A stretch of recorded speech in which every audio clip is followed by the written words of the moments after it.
hablar de la gonorrea, la sífilis, etcétera, voy a hacer un enfoque que para mí es bien interesante y que quiero que lo sepan ustedes. Aquí la primera diapositiva dice abril. Y entonces, ¿qué quiere decir abril? Ante el aumento indiscriminado de enfermedades de transmisión sexual, especialmente el más peligroso, que es el virus del VIH, las autoridades en el mundo, por supuesto, la Organización Mundial de la Salud, etcétera, etcétera, han determinado que el mes de abril de todos los años es el mes de las enfermedades de transmisión sexual. Ustedes están acostumbrados a oír el mes de la tuberculosis, el día de la tuberculosis, perdón, el día del cáncer de cervicuterino, el día de la diabetes, etcétera. Pero fíjense que las autoridades a nivel internacional han determinado un mes, porque cuando se pone un solo día a nadie le importa, nadie le pone interés a esta cosa. Y en verdad que cada día va aumentando, especialmente en los países en desarrollo o a estos que se llaman países del tercer mundo. Entonces, ¿qué quiere decir abril? ¿Qué debemos hacer en abril? Recomiendan las autoridades esto a través de unos trabajos del CDC, que ahorita vamos a saber qué es el CDC, es que en abril el médico que ejerce la profesión, los que están en laboratorios, etcétera, etcétera, deberíamos hacernos todos los años un control de las enfermedades de transmisión sexual, entre ellas el VIH. Entonces, ¿por qué el VIH? Porque los que trabajamos en el área de salud podemos contaminarnos, para que me comprendan, no estamos libres de un accidente que nos brinque una gota de sangre al ojo, un fluido del paciente, y podamos contagiarnos. Los mismos, los del laboratorio, los que trabajamos en el área de salud. Pero esto también se extiende a todo el pueblo. Todos deberíamos saber, especialmente ustedes estudiantes de medicina, deberíamos saber que en este mes debemos hacernos un control, enseñar a que nuestra familia, hermanas, hermanos, etcétera, se hagan control, especialmente todos ellos que tienen relaciones sexuales sospechosas con damas o caballeros de dudosa procedencia, es quiere decir desconocidos, que alguna vez hay encuentros sexuales por cualquier situación. No vamos a dedicarnos a develar esta cosa. Entonces, dicho de otro modo, si yo en las fiestas de carnaval, especialmente, ustedes ya saben que es al calor de los alcoholes, los tragos, pude haber tenido relaciones sexuales con una dama que no la conozco, o la conozco, pero no sabemos su vida sexual, etcétera, pues debería yo con mayor razón en este abril hacerme exámenes de laboratorio, especialmente si soy asintomático, porque las otras enfermedades, estas las más corrientes que quiero decir, la clamidia, la gonorrea, van a mostrar su sintomatología rápidamente al día siguiente, en un segundo día, tercero, semana máximo. En cambio, el VIH, si yo me hago un VIH al mes de haber tenido un contacto sexual, va a salir negativo. Ustedes van a ver que se llama el periodo de ventana, que puede durar entre 2 meses y 10 años. En 5 años me hago VIH y soy negativo. Pero ahora hay que controlar la carga viral también, el famoso CD4, para ver si no hay algo que está bajando mi carga inmunológica, ¿no? Pero esas cosas las vamos a ir desarrollando un poco más allá. Entonces, ¿qué debemos hacer en abril? Si ustedes trabajan, o cuando ustedes trabajan o trabajen en una posta sanitaria, estén haciendo el internado, años de provincia, estén trabajando, en mes de abril hay que hablar con la comunidad en la posta sanitaria, en el hospital, hay que hablar que las enfermedades de transmisión sexual están siempre presentes en cualquier momento de nuestra vida. Y segundo, debemos recordar siempre que las enfermedades de transmisión sexual son diagnóstico diferencial en cualquier tipo de enfermedad, incluyendo en pediatría. Antes leíamos que estaban naciendo niños con VIH en el extranjero. Ahora en nuestro medio nacen niños con VIH. Entonces, todos estos detalles nos llevan a ver que sí estamos presentes en frente a este tipo de enfermedades y que entran como diagnóstico diferencial en cualquier enfermedad. Ayer han avanzado infección urinaria. Si una persona, un hombre, no debería tener infección urinaria, les han debido explicar por qué, el tamaño de la uretra, etc.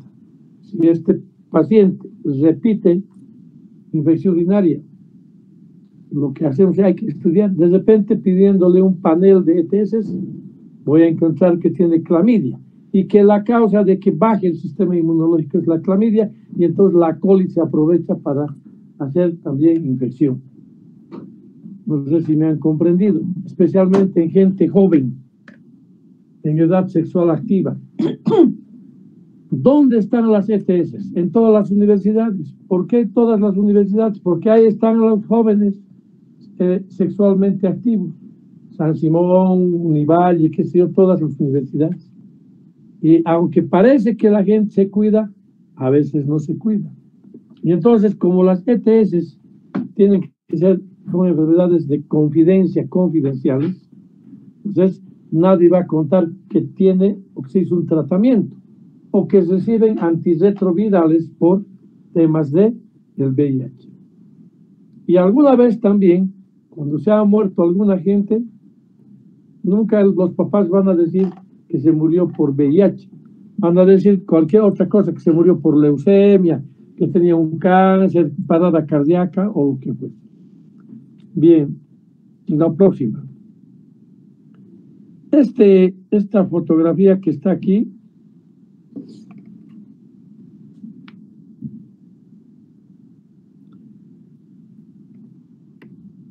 a ver, ahorita con aquella nomás, ¿eh? Esa de ahí que ven dice que es el CDC y debemos conocer qué es el CDC. No estoy haciendo propaganda gringa ni mucho menos. Alguien podrá decir, ¿y por qué la propaganda? Sino de dónde viene la información fidedigna, de dónde vienen los trabajos, de dónde vienen los tratamientos, dónde se hacen los estudios para hacer diagnóstico, investigación, etcétera, son en este centro que se llama el CDC. ¿De qué se ocupa el CDC? Si ustedes se fijan bien, es un monstruo. Y este monstruo está ubicado en Atlanta, Georgia. Aparte de las enfermedades de transmisión, se ocupan de todas las infectocontagiosas. Pongan ustedes el ejemplo, pregunten el ejemplo que quieran. El tema del coronavirus aquí es que se ha estudiado. Cuando hay el virus ANTA, que en el Beni los ratones contagiaban a los demás, aquí se ha estudiado. Inclusive en la primera epidemia de fiebre hemorragia que hubo en Beni, vinieron los americanos, científicos americanos, a estudiar el tema del virus. Creo que fallecieron 2 o 3. Entonces, estos señores de este centro se dice que tienen guardados todos los virus que existen. Entonces, tienen tanto dinero, como vamos a ver la siguiente diapositiva, que pueden hacer todos los estudios y todas las investigaciones.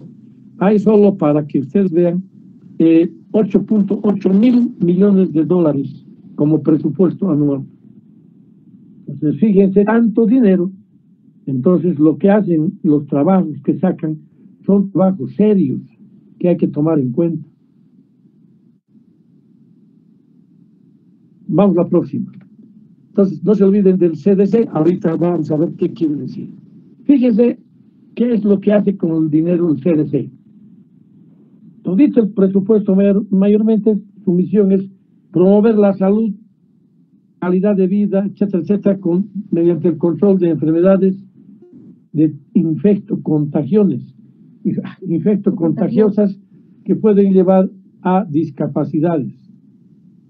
Todos los años el CDC otorga aproximadamente 7.000 millones de dólares en más de 14.000 subvenciones y contratos, incluidas adquisiciones y otras cosas. ¿Qué quiere decir?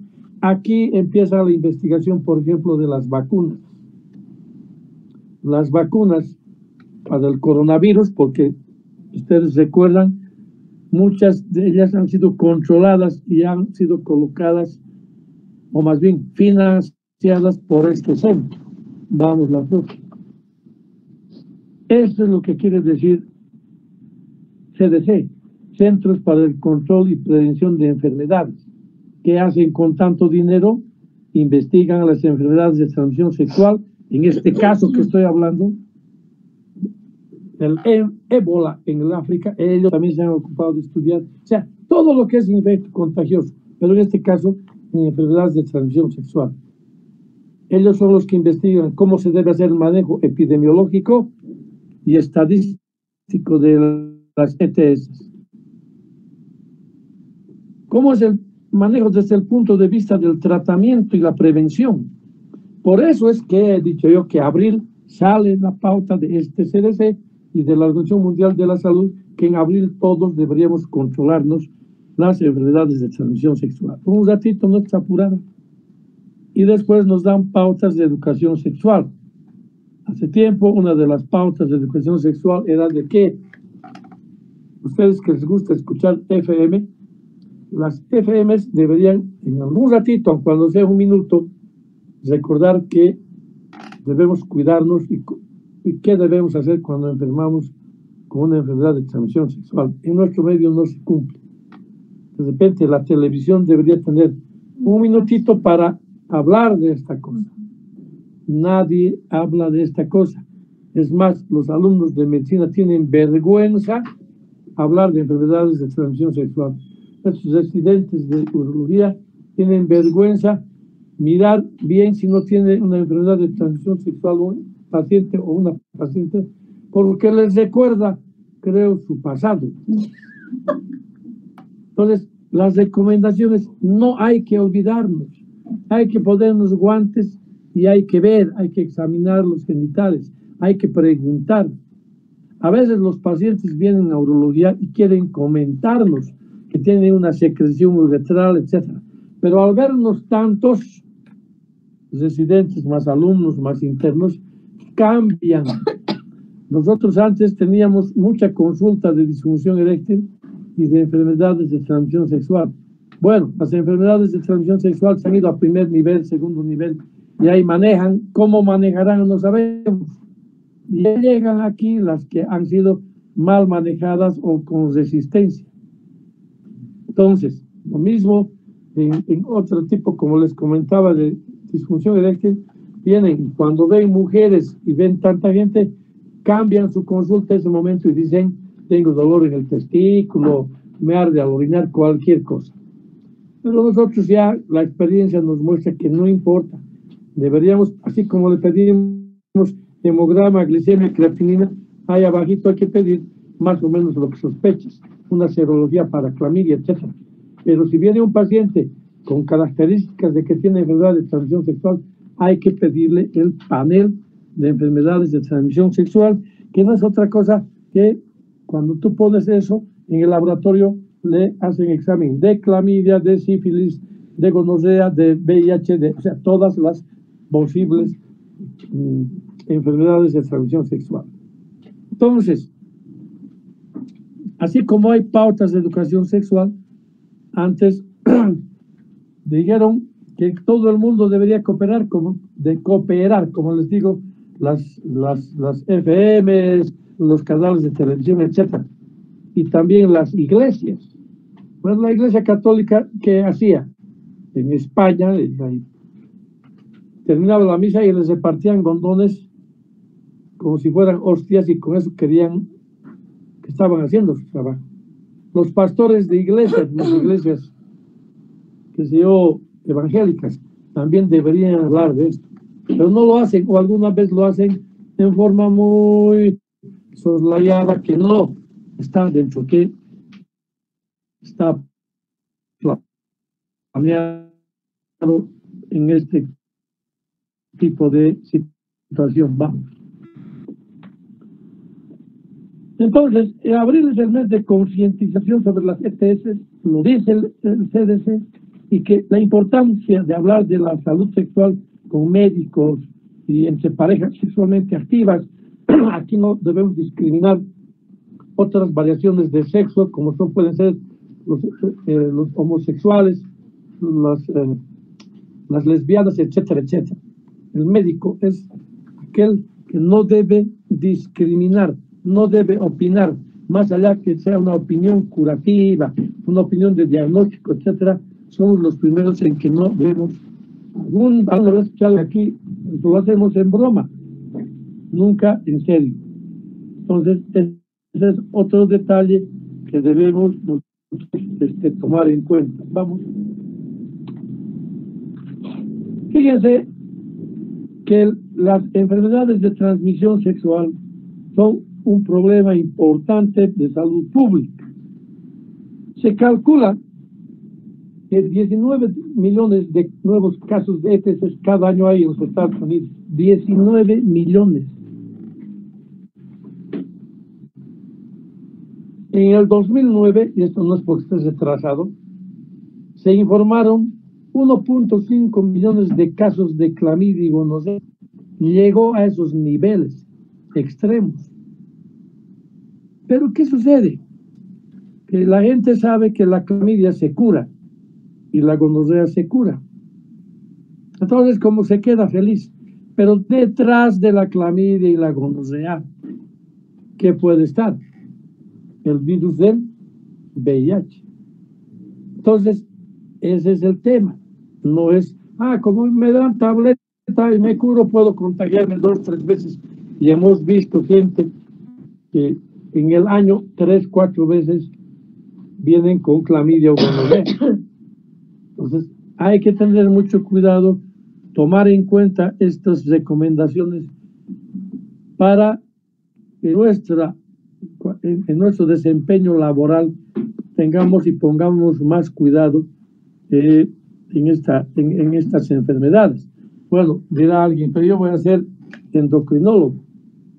Pero peor tienes que saber sobre esto, porque primero, baja las defensas, la diabetes.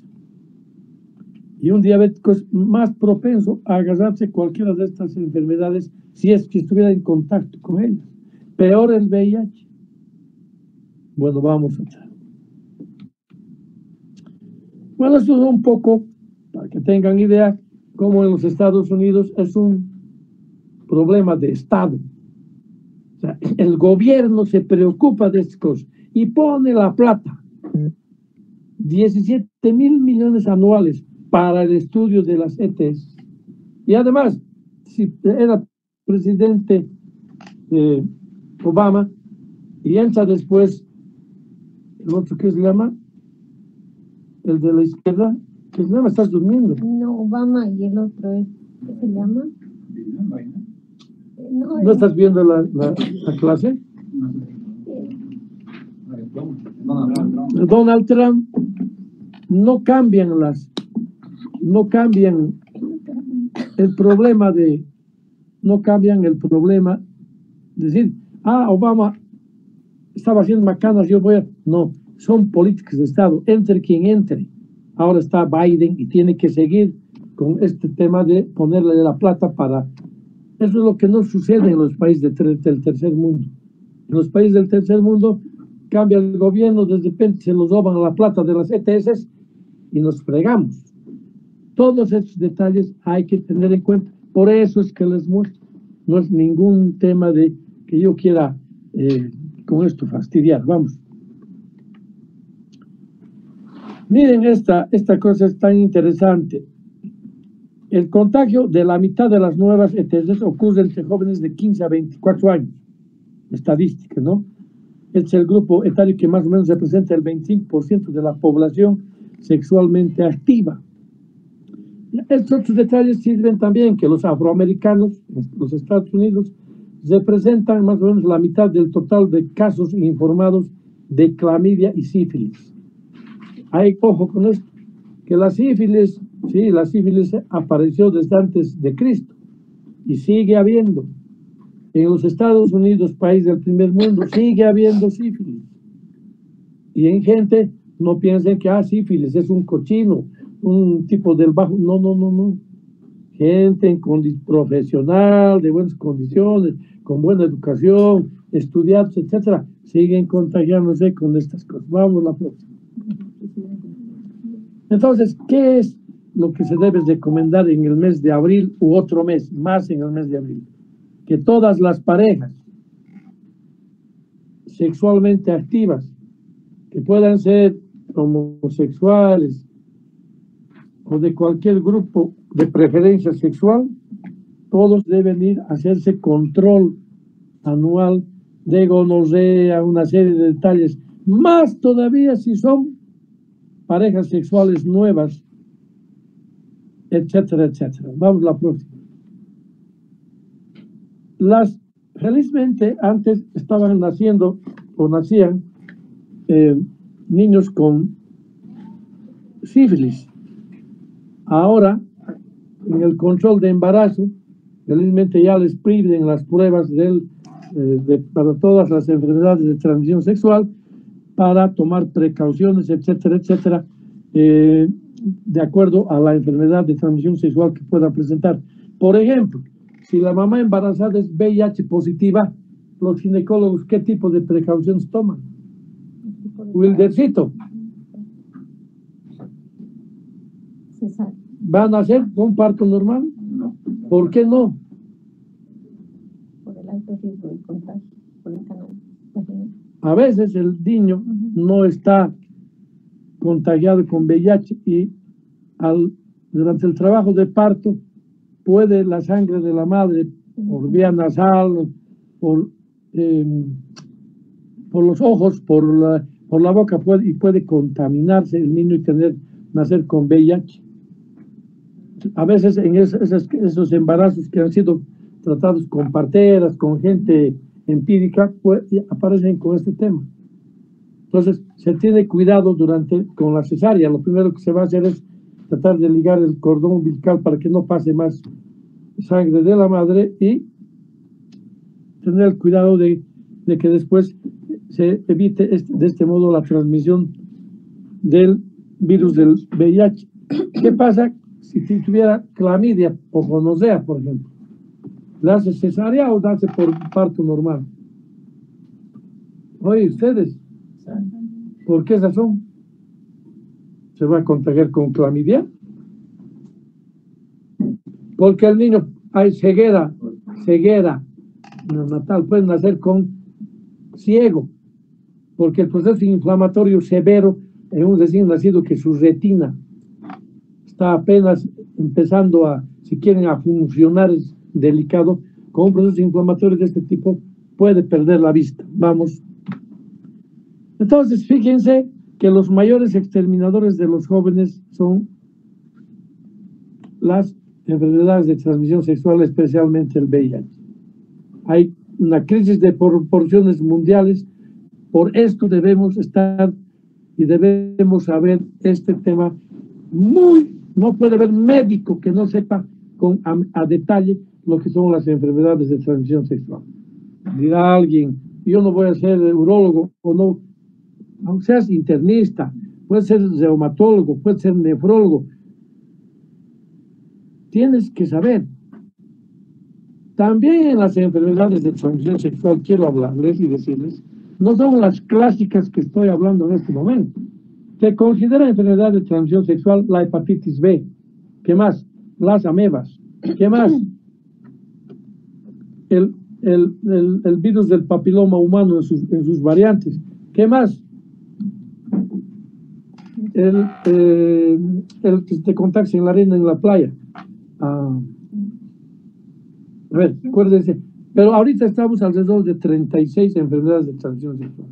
Más todavía, las amebas también. Más todavía, como que ahora se ha diversificado la vida sexual. Ahora es común sexo anal, oral, auditivo, ocular, lo que sea, por donde también se están trasladando gérmenes que no son propios de la zona anatómica a otros lugares. Entonces, todas estas cosas se debe hablar con esta gente que necesita saber para que no entren en este tema de la contaminación de enfermedades de transmisión sexual. Miren, en los países en desarrollo, más o menos esto es de Estados Unidos, 13 millones de defunciones al año. 1 de cada 2 defunciones en los países en desarrollo. En el África, nosotros también, la gente oculta. Se ha muerto mi hijo, otra vez repito, y digo se murió con leucemia. No voy a decir que se murió con VIH. Hay harto VIH, harto. Lo que pasa es confidencial, van de ocultas, creo, a recibir su tratamiento con antirretroviral. Y entonces, había clásico hace tiempo, hace años, un 5 creo, un estudiante de medicina que él aceptaba que era VIH y seguía estudiando. Entonces, estamos frente a esta situación. ¿Y por qué deberíamos saber si estamos enfermos o no con alguna ETS? Para que el tratamiento sea rápido, preciso y no nos deje secuelas. Por ejemplo, en el VIH, si yo hoy día sé, o en abril me hago mi examen y sé que soy VIH positivo, el que me pongan rápidamente antirretrovirales va a permitir que yo pueda vivir 10, 20 años. Especialmente los jóvenes, si están estudiando Derecho, Arquitectura, Ingeniería, Medicina, pueden cumplir su deseo de ser médicos y además pueden ser profesionales que se va a hacer su especialidad y trabajar como profesionales. En cambio, si ocultas tú que eres un VIH y tarde empieza el uso de retrovirales, ¿qué va a suceder? Que tu sistema inmunológico va a decaer y es más difícil que puedas sobrevivir más tiempo. Entonces, todas estas cosas debemos saber y debemos leer en el libro. También está en el Smith, pero con esta charla que les estoy dando, con un poco más de criterio, para cuidarse en primer lugar y cuidar de la gente con un conocimiento bien importante. Vamos. Bueno, molusco contagioso, me he acordado. Hay una enfermedad que se llama molusco contagioso. Otro de los que me estaba olvidando es que hasta los piojos ahora se considera una enfermedad de transmisión sexual. Claro, hay melenudos en la pelvis, melenudas, que a veces empiezan con liendres de piojos y los piojos aparecen. Parece chiste, pero es contagioso y también debemos considerar todas estas otras enfermedades que son interesantes.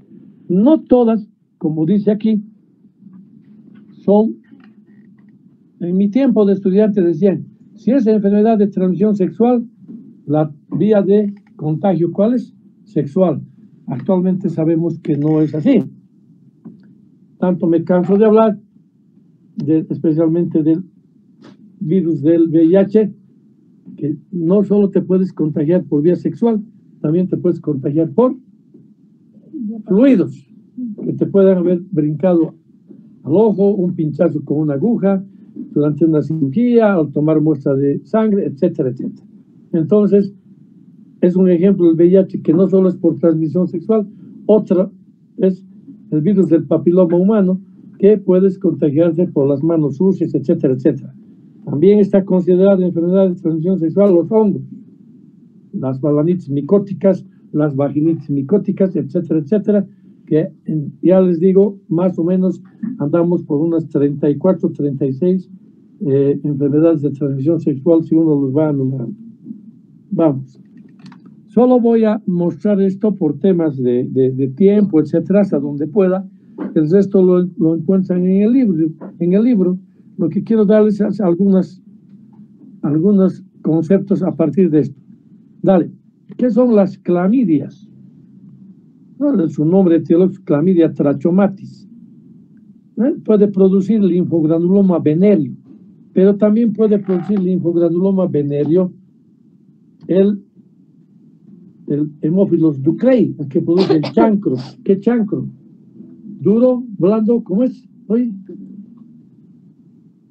qué belleza. El chancro del Haemophilus ducreyi. Pero fíjense, ¿por qué el linfogranuloma venéreo? Porque aparecen adenopatías inguinales que pueden llegar a suturar.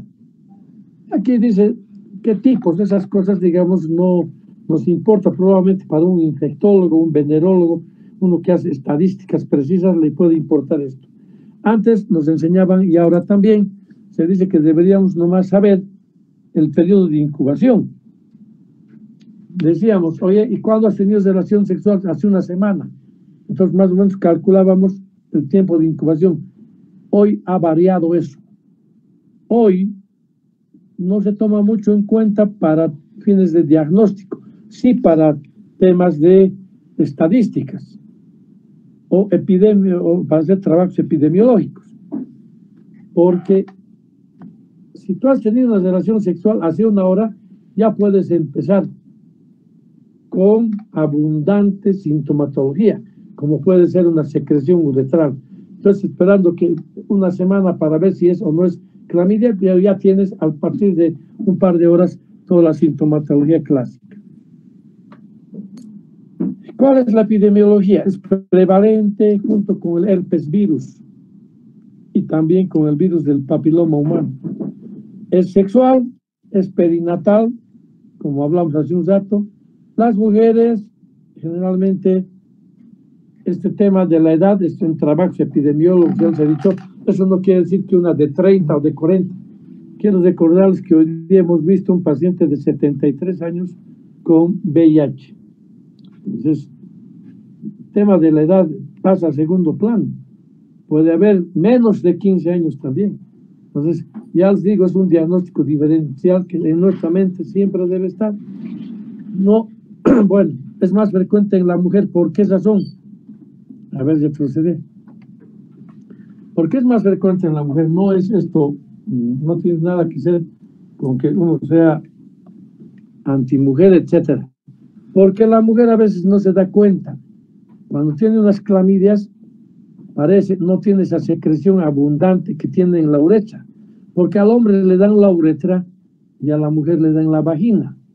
La vagina es más resistente que la uretra. Entonces, la secreción puede ser escasa, puede confundir con sus secreciones de su periodo menstrual, etc. Hay muy pocos casos que también a la mujer le puede dar en la uretra, en cuyo caso la secreción es abundante. Entonces, en los hombres es más fácil de diagnosticar por la secreción uretral que puede aparecer. Vamos a la otra. La clínica en el hombre. Hay secreción uretral, mucoide escasa, hay disuria, ardor uretral, puede haber epididimitis, depende del tiempo. Hay gente que piensa que no tiene nada, pasa una semana. Entonces, ¿cómo es que llega el epididimo al testículo? Por donde sale el semen, que se llama verum montanum, por ahí entra el microbio, sigue el conducto deferente y llega al epididimo. Pues puede haber epididimitis, dependiendo del tiempo en que tarda en diagnosticarse el paciente. Fíjense en la mujer, es más problemático cuando pasa el tiempo. Puede ser uretritis cervicitis. ¿Qué quiere decir cervicitis? Salpingit, se infecta el útero y va por la trompa hacia el ovario. Y a veces estas producen el abdomen agudo. Y entonces, cuando es abdomen agudo y uno está seguro de que hay ahí un proceso infeccioso severo, es lo que se llama inflamación, un proceso inflamatorio pélvico que puede acabar con una histerectomía en las mujeres. Ahora, si el hombre orina, no tiene cuidado de lavar sus manos y por una mala suerte lleva a su ojo, va a producir una conjuntivitis a clamidias. Vamos a la próxima. Fíjense, es una secreción linda, limpiecita, no tiene mal olor. En la mujer el proceso inflamatorio en el cervix. Fíjense, puede ser abundante esta secreción, escasa. A veces se automedican, van a la farmacia y la secreción disminuye y nos puede traer dubitar en el diagnóstico. Pero, vamos a la próxima. Ahí están los exámenes de laboratorio que ahorita vamos a ver. Bueno, en las clamidias, el linfogranuloma venéreo es más fácil de encontrar. Vamos a encontrar adenopatías que están, si ustedes quieren, algunas han reventado o están a punto de reventar. Es cuestión de esperar. Y lo único que podemos hacer es tomar una muestra, a ver, exámenes de laboratorio. Ahí están las adenopatías, fíjense, han reventado ahí. No, de hacer diagnóstico diferencial con el hemófilos Ducrey. Y el diagnóstico de las clamidias se puede hacer por reacción cadena de la polimerasa. ¿Qué es esto? La reacción cadena de la polimerasa que se utiliza en el COVID, se puede utilizar en tuberculosis, en lo que ustedes quieran, es más o menos tener, ustedes vayan al supermercado y hay un código de barras que le ponen a una máquina y pitea, ¿no? Y marca el precio. Es más o menos es la misma idea. Agarran el código genético, por eso tienen 95% de especificidad, porque agarran el código genético y ya lo tienen marcado. Entonces, del paciente agarran su secreción, hacen el preparado y comparan. Si comparan y es igualito, seguro que es clamidia. En los laboratorios hacen todo lo que es más caro. Se puede hacer el cultivo, demora, etcétera, etcétera. Lo mejor que se puede hacer es la serología de anticuerpos, IgG y IgM. Cuando es agudo, la IgM está elevada, y cuando es crónico es la IgG. Pero aquí hay que tener mucho cuidado. Los pacientes generalmente tienen IgG, les dan antibióticos, pasan 10 días y ellos van al laboratorio y se hacen. La IgM va a estar normal y la IgG va a estar elevada. Tarda alrededor de 3 a 6 meses en normalizarse. No se olviden que son anticuerpos de anticlamidia y tienen que ir desapareciendo de a poco, siguiendo más o menos cuánto dura el fenómeno de apoptosis en el sistema inmunológico, alrededor de 4 meses. Pues más o menos 3, 4 meses sin se va a ir perdiendo de a poco el IgG. Ojo con eso. Otra. Bueno, y el tratamiento actualmente van a ver en los libros hay dosis única. Nosotros aquí en urología en el hospital tratamos de no hacer dosis única, porque estos tratamientos son copias de los americanos. La acitromicina, en Estados Unidos, 1 gramo de acitromicina es 1 gramo de acitromicina. Si es menos, la FDA le pone su multa, etcétera. Aquí en nuestro medio, 1 gramo de acitromicina, no sabemos si es 1 gramo de acitromicina. Entonces preferimos darles, en vez de darles una monodosis, darles 3 tabletas. Así, por más que la acitromicina de 1 gramo solo tenga 500, con 3 tabletas estoy dándole lo correcto. Hay la doxiciclina que podemos darle por 7 días, 2 veces al día, etcétera, etcétera. otra quinolona como es la ofloxacina, un macrólido como es la eritromicina, etcétera, etcétera, en casos especialmente si tienen temas de alergia o alguna cosa, algún medicamento, tenemos muchas opciones para eso. Entonces, vamos a ver lo de en las embarazadas, por ejemplo. Hay que utilizar algo que no vaya a dañar al feto, dependiendo del tiempo de gestación. Pero ahí tenemos la amoxicilina, la acitromicina, la eritromicina, que tenemos buena cobertura para este tipo de pacientes. 7 días, 10 días, en fin. En caso del linfogranuloma venéreo, hay que prolongar el tratamiento hasta 21 días, haciendo controles periódicos del paciente. Vamos a la otra. Y voy a terminar la clase hablando un poco de gonorrea. Dale. Un diplococo gram negativo, intracelular, etcétera, esto lo van a leer. Igual el tema de incubación puede ser por sexual y perinatal, dale. Ahí está, para que vean, son diplococos. Es una fotografía para mostrar la cosa. La clínica en el hombre ya deriva o cambia, especialmente en el aspecto. Es pus, amarilla o verde. Es pus. En la clamidia ya les he mostrado que no es así. Y además tiene síntomas más intensos. Mancha el calzoncillo, sale abundante pus. Tú solo ves su calzoncillo, su ropa interior del paciente, y ya te vas a dar cuenta que esa es una gonorrea. En la mujer, fíjense, puede haber una serie de detalles, igual manchan la ropa interior, hay un exudado abundante, con mal olor, etcétera, etcétera. Lo mismo puede llegar al útero y hacer enfermedad inflamatoria pélvica aguda y acabar, en algunos casos, en histerectomía. Vamos. A veces no se lavan sus manos, fíjense, es clarito. Lo otro con este. Pus. No se lavan sus manos y llevan al ojo y tienen una conjuntivitis por gonorrea, que es frecuente ver. ¿Cuáles son las complicaciones? Fíjense lo que les he dicho. Una pelviperitonitis, que se llama ¿qué? Enfermedad inflamatoria pélvica aguda, que acaba generalmente en cirugía. Y en los hombres, un absceso periuretral, estenosis de uretra, orquiepididimitis abscedada, que también a veces puede acabar en cirugía. Vamos a la otra. Ahora, fíjense, ¿qué puede suceder especialmente en la gonorrea?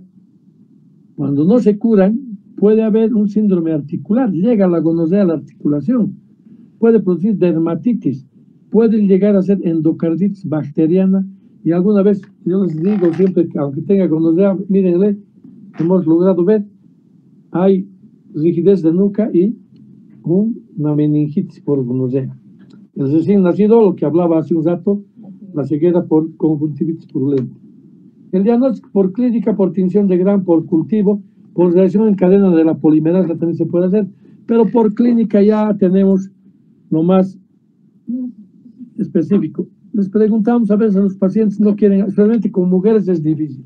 Le vamos a preguntar, ¿tuviste relaciones sexuales? Es su vida privada, normalmente a veces no nos quieren hablar, pero con el examen físico, etcétera, podemos hacer. Vamos, otra.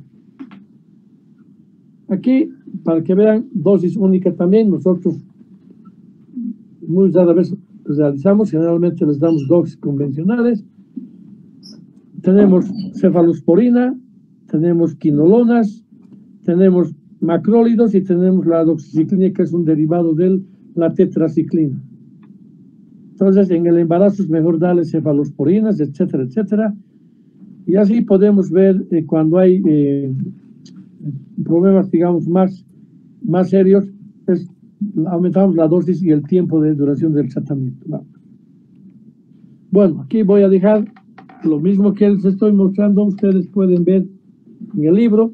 Por tema de la hora tendríamos que revisar entre las más importantes. De repente les puedo recomendar que revisen sífilis, virus del papiloma humano y el virus del el VIH lo van a llevar en infectología.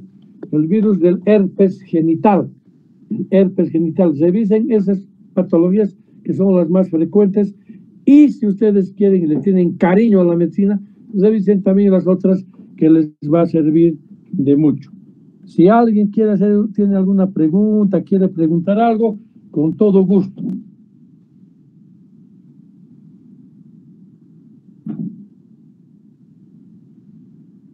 Hola. No, doctor, no hay preguntas. Perdón, ¿todo bien? Sí, doctor. Bueno, entonces, un abrazo, hasta luego. Hasta luego.